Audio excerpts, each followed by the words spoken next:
Chris Skutle here with Matt Howell. On this episode of The First Run, Matt and I are going to discuss the latest in the classic, I'm saying classic, Evil Dead horror franchise, Evil Dead Burn. After more than 40 years, we have an Evil Dead film that actually is about something. But how does that something work in the context of a relentless charnel house of gore? And then I will close out the big show with my rundown of the big releases on physical media. And then we'll politely say goodbye and see you again in a week. But let's start everything off with a clip from Evil Dead Burn. Where's the wedding ring? Why aren't you wearing it? Did you sell it? You get a good price. No, of course not. Can I have the corkscrew, please? At a hoodie and sneakers at her husband's funeral? I'm right here, Edgar. You can speak to me directly. You didn't even cry. Don't you think that's weird? People grieve in different... Get away from me! That's enough. That It's your fault he's dead. You didn't stop him getting to the car! Stop it, Dad. I had nothing to do with it. Will got into a fight with Alice and he What? listened to... Are you implying it was my fault? No, of course not. You were there. You couldn't stop him from getting in a car Alice, either. No, I tried. We tried. Okay, I didn't. That doesn't mean it's my That's fault. not what I'm saying, This is exactly Alice. what you said. No. Alice, I think you should all mind your own business. You don't know anything. You're glad he's dead. Please. Will's looking down on us from above. From above. He's down below. Matt, what is Evil Dead Burn all about? Well, Alice and Will, it opens with Alice and Will having a birthday party for Will's little brother Joseph and his girlfriend Thaya. Alice and Will get into an argument. You can tell that there's something very tense about the relationship. Will is very aggressive, kind of barely contained. He goes off and drives, and spoiler alert, a deadite stands out in front of his car and he crashes and he dies. Obviously, this is a big tragedy for his family. They all kind of collectively gather after his funeral at the family homestead, and that family homestead happens to be the homestead of Professor Nolby, who is the grandfather, patriarch of the family, and is the one that has all of the recordings, the one who found the Necronomicon, and apparently he has a special weapon that the Deadites need because it can permanently kill them, and they need to get their hands on it, and they kind of swarm the family and the farmhouse to try and get it back. Very good. Exceptional, Matt. In fact, may I even say... Groovy. Okay. So... I just got out of this, basically. This is the quickest turnaround I think we've ever done for a show for me. So that's basically 90 minutes ago. Wow. So everything is still fresh in my mind, and I'm still working through a lot of what I saw, though I'll say one thing. It's an experience. That's for sure. So how did this work for you as not the biggest Evil Dead fan? You appreciate the franchise, but you're not like a Deadite and Evil Dead kind of maniac like I am. Mm-hmm. So how did this work for you in the greater oeuvre of the franchise? And then even then, independently as a horror film itself? I will say this. I'll just go right off the bat and say overall I enjoyed this film, right? There are parts of this that are just very intense, very brutal, very graphic. Things that just like made me cringe while it was happening, which is exactly what you want, especially from these kind of remake Evil Dead films, right? This kind of new set of Evil Dead films. I will say, I think overall it might be the weakest out of all the Evil Dead films, including the originals, including the remakes. But I don't think it's bad by any means. I just think it maybe isn't as good as some of the other ones. And there are reasons for that.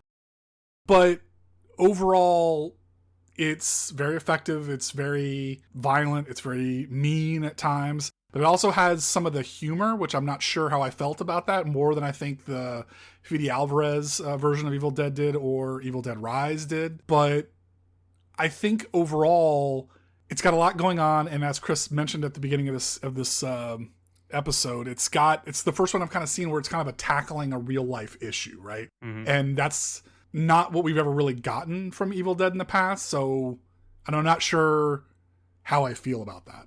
Yeah, they've always been previously like haunted house movies, or where you're just experiencing scares and violence and gore, and in more Raimi's reign, it's more there's also a humorous edge. There's a slapstick Three Stooges version of horror films. And that's interesting too, because the humor in this doesn't really mesh with the humor, I think, of the prior films. This, which is more slapstick than this, is more traditionally like, I don't know if they're working as release valves for the consistent, constant just oppression that this film puts upon you. But yeah, it's weird. The humor, it wasn't like jokes were bad or anything. It was more just, the film is so, it permeates everything that's happening while you're watching it. I just don't think the release there really works. I don't know. It doesn't, it's almost as kind of flat and cold, though again, not bad jokes. It's just everything else is so unrelenting as like the color palette of the film itself, right? It's winter. A lot of it takes place during the day, which is a change as well. And there is a coldness to this film, I think, that undercuts the attempted releases that is the humor in the film.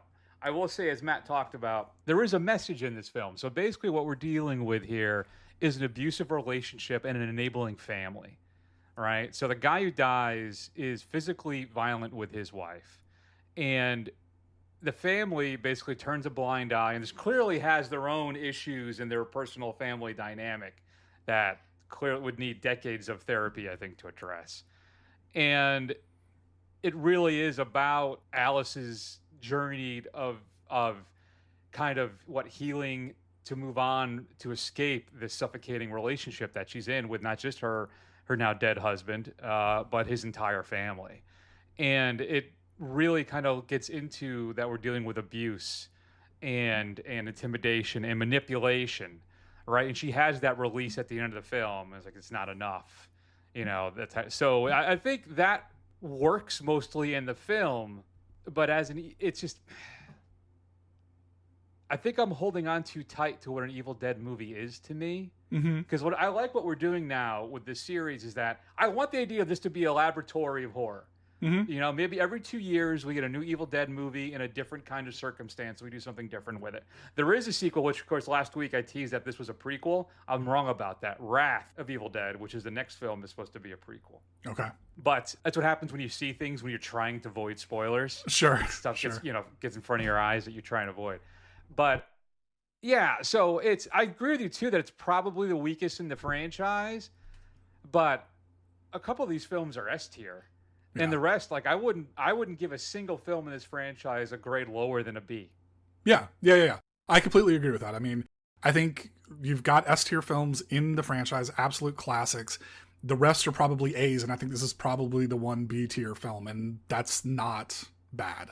No, and I will say too, if you've had any experience with the French New Wave extremism movement, this film is just covered in it. Because I'm watching this, and I had no idea who wrote it, directed.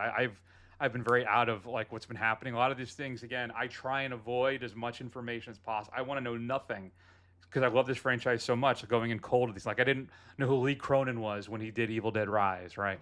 So this is Sebastian Vizek, who's a French director. I'm like, oh, well, after seeing that, I'm like, okay, that makes sense, right? I got home, I did a couple quick background notes, and I saw, oh yeah, okay, well then, yeah, he was probably grew up in that new wave there in France that happened. What was that? The early to mid aughts that really broke. So, in fact, there's even a weed whacker scene, which is a kind of I think an homage to High Tension as well. But it does have a European French New Wave feel to it, which I did appreciate. And it's a different style for the film. And I'll say, man, I don't know if you agree with me with this. It's the most interestingly shot film in the entire franchise.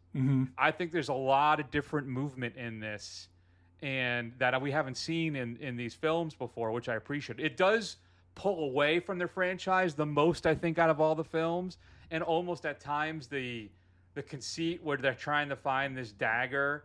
This whole thing exists just to get it into the Evil Dead universe, because really I think the story Venchek's trying to tell is more about Price's attempt to break free from this abusive family that happens to exist in the Evil Dead universe.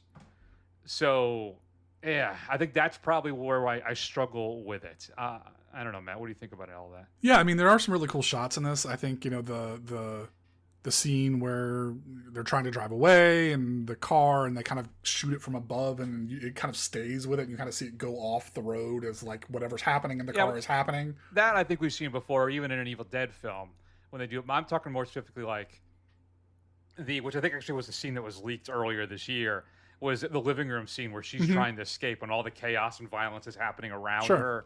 Yeah. And there's another, again, here's the problem because I just got out of it. There's another one too that I was like, well, that was really interesting. I really like the way he orchestrated that entire scene, and of course now I'm blanking on it. But yeah, so it's a little different. And I praise that I want them to do different things. So I can't really hold that against it. There's another thing, Matt, that I think we need to talk about, which is I have a rule that if there is a dog that is harmed, and there is dog harm in this film, you need to know that you get docked a whole letter grade. Okay. Now, I'm going to cut that in half for this. Okay. Because I think it actually serves the purpose of the film, a la more of a Zoltan, Hound of Dracula type thing. Sure. The dog isn't harmed to harm the dog in the film, right? To just amp up the violence and gore and sickness. I think it serves a purpose in the film to introduce a deadite dog, which I guess is a spoiler for you, right? Which I love the idea, but the problem I have with it is they don't really do much with it. Right. It just more acts as a sentry around the property as everything happens inside. And it's just, I guess, like, oh, what's a cool idea if we had a deadite dog? So I wish they maybe could have done more with it. Though I did. It's the only time in the entire film I covered my eyes. I knew it was coming. Yeah, when it happened, I knew it was coming too. And when it happened, I was like, oh boy, Chris is going to have a problem with this one. Yeah. But I don't know, overall, Matt, and what do you think then? Did you stay through all the way to the end? Yes, unfortunately, yes. To the very, very end. Yeah. And we get little post-credit scenes. Yeah, what did you think about our post-credit scenes? And I don't know, we can, I don't know how spoiler you want to get with it. Yeah, honestly, I'll admit, I really liked Evil Dead Rise, but it's been a while since I've seen it, so I can't remember what happened with that particular character. I didn't think Shouldn't make it. She gets and her head gets kicked into a wood chipper. Right, okay. That's what I thought. Like, I didn't get it at all, but okay, I guess. I reserved a judgment until I could remember what happened to that particular character. Yeah, I don't quite understand that. Yeah. I guess she's such a popular character, they want to bring her back. But if the next film's a prequel, then I guess that will be the one after that. Okay. If there is one, or they work her in somehow. I don't know. Yeah. And then one of the other characters escapes, which is a scene too, is fine, I guess. But I think, listen, I think Evil Dead Burn is another worthy entry in the franchise. If you like Evil Dead films, I think you're going to like it. It's a little headier. It tackles a bit more than any other films have tackled before, and I think that's mostly successful, but at the same time cuts against the vibe, the Evil Deadness of the film. But again, I defeated my own purpose because I say I love the fact that these are laboratory films now, and we try something different every time, which is great. So I'm not going to really hold it against it. Because the dog, I'm giving it a B. Originally, I was going to get a B+. Okay, fair enough. Yeah, I'm going to give it a B as well. There you go, folks. Have you had a chance to see Evil Dead Burned, currently in theaters? AMC, I am begging you, give me a Dolby Digital screening of these horror films earlier than 10 o'clock at night. Just once a week, please. I'm too old for that stuff now. It's rude. Makes me sad. Now, let's talk about what's coming up on physical media this upcoming Tuesday, July 21st. Only 4 days away from my birthday, folks. So if you want to get me something, now's the time. This is coming out. Yes, sir. Hi, I'd like some breakfast. We stopped serving breakfast. I know you stopped serving breakfast, Rick. Sheila told me you stopped serving breakfast. Why am I calling you by your first names? I don't even know who you are. I still call my boss Mister, and I worked for him for 7.5 years, but I walk in here all of a sudden, total stranger, and I'm calling you Rick and Sheila like we're in some kind of AA meeting. I don't want to be your buddy, Rick. I just want a little breakfast. Well, you can call me Miss Folsom if you want to. Sheila, we stopped serving breakfast at 11:30.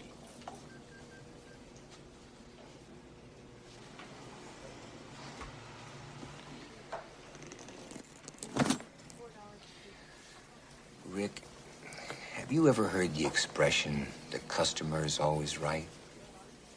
Yeah.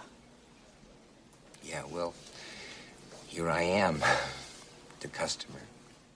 Matt, Arrow's releasing Falling Down in 4K, the Michael Douglas film. I don't know if I've ever seen this thing all the way through from start to finish. Really? I've seen it Yeah. a couple times. Brand new 4K restoration of that includes Dolby Vision HDR presentation, audio commentary that's archival featuring Joel Schumacher, who is the director, of course, as well as the editor, screenwriter, and more. And then a couple brand new interviews as well, included one with composer James Newton Howard. So if you're a Falling Down fan, you can pick that up in 4K. And I think that was our number 5. Number 5? Our number 4 is going to be Unlawful Entry from Shout Factory, is being released in 4K. I couldn't really find anything about this. This is the one with Ray Liotta, where he plays the dirty cop who gets obsessed with the guy's wife. So that's coming out. So there you go. Get 3 coffins ready. Huh? Criterion is putting out Cruel Story of Youth. Is this in 4K?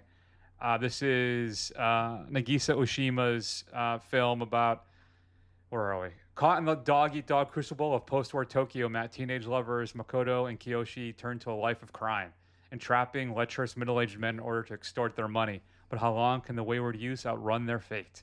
I've always wanted to see this. I heard about this a while ago, and I've always wanted to check it out. Maybe hopefully it'll hit the Criterion channel soon. If it's not there already, for all I know. I got to get on there more often. Also includes his other works, A Town, Love, and Hope. A Town, Love, and Hope. That might be a typo. And Tomorrow's Sun.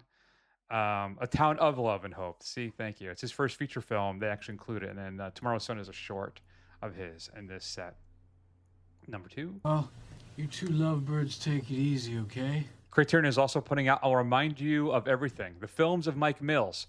It's a 3-disc set, includes 4K releases of Beginners, 20th Century Women, and Come On, Come On. You get brand new 4K digital masters of each film, audio commentaries, a new documentary featuring Mills, and making of programs for each film, and also includes additional works by Mills: Deformer, Eating, Sleeping, Waiting, and Playing, The Architecture of Reassurance, not reinsurance, Mind Forever Voyaging Through Strange Seas of Thought, Alone, and I Am Easy to Find. All included in this set if you're a Mike Mills fan. And then number 1.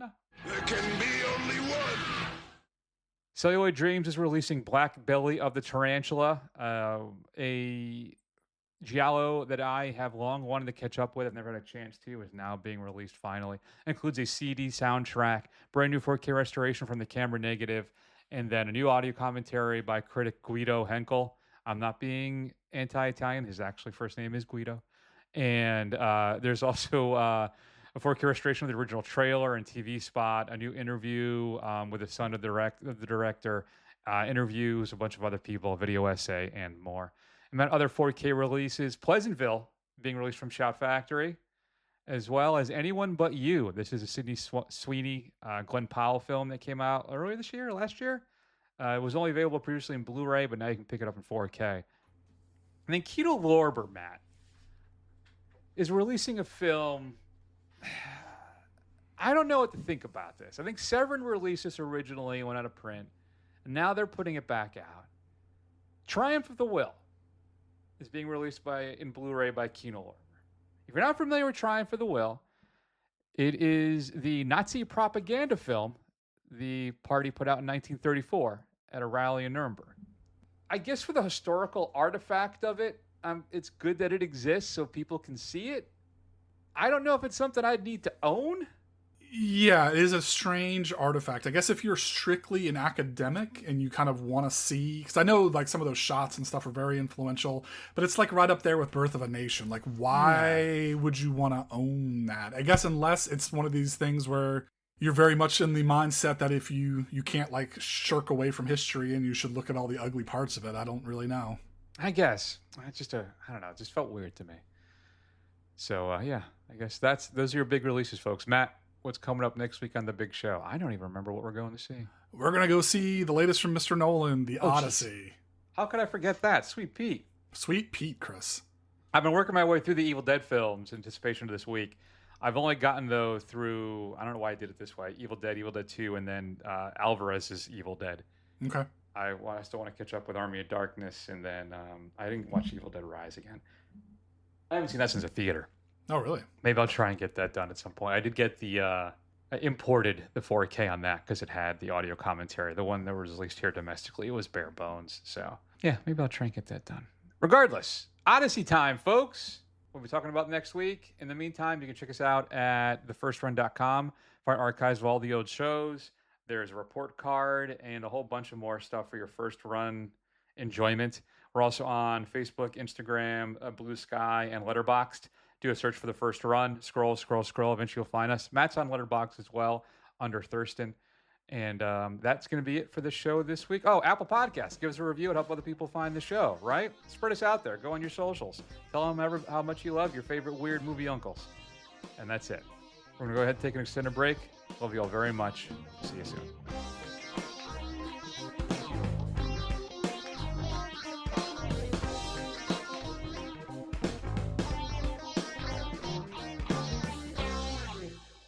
See this? This is my boomstick. It's a 12-gauge double-barreled Remington. S-Mart's top of the line. You can find this in the sporting goods department. That's right, this sweet baby was made in Grand Rapids, Michigan. Retails for about $109.95. It's got a walnut stock, cobalt blue steel, and a hair trigger. That's right, shop smart. Shop S-Mart. You got that?